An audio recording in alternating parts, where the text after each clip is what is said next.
నిన్న సుప్రీంకోర్టులో పాలమూరు రంగారెడ్డి ఎత్తిపోతల పథకం మీద ఎవరో కేసు వేస్తే ఆ కేసు కొట్టేసింది సుప్రీంకోర్టు. ఇది ఏం తప్పు జరగలేదు, అంత చక్కగానే జరిగిందని. అదే సమయంలో సుప్రీంకోర్టు ఒక మాట అన్నది, కాళేశ్వరం అనేది ఒక ఇంజనీరింగ్ అద్భుతం అనే మాట కూడా సుప్రీంకోర్టు స్వయంగా చెప్పింది. ఎందుకు చెప్తున్నా అంటే ఎవడు ఏమన్నా ఎవడు కారు కూతలు కూసినా మనం యాద పెట్టుకోవాల్సింది ఒకటే.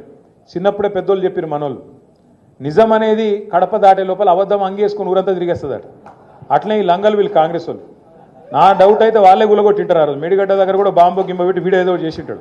అందుకే అంత లుచ్చగాళ్ళు చేసి మళ్ళీ వాళ్ళే బదనాం చేసి పర్రే పడితే కాంగ్రెస్ వాడేమో దున్నపోతు ఈనింది అన్నాడు, బీజేపీ వాడేమో దుడ్డని కట్టేని ఎక్కడుందిరా దుడ్డే అని వాడు తిరుగుతాడు. ఎన్డీఎస్ఏ రిపోర్టర్ ఇద్దరు ఒకటే దొంగలు, ఇద్దరు దొంగలే. కాంగ్రెస్ వాడు బీజేపీ వాడు. ఇద్దరిని నమ్మద్దు, మనం అప్రమత్తంగా ఉండాలి. తప్పకుండా ఇద్దరిని కూడా ఎండగట్టి మళ్ళీ తెలంగాణకు గుండె ధైర్యమైన గులాబీ జెండాను మనమే మళ్ళొక్కసారి ఎగిరేయాలని చెప్పి మీ అందరినీ కోరుతూ జై తెలంగాణ, కేసీఆర్ గారి నాయకత్వం.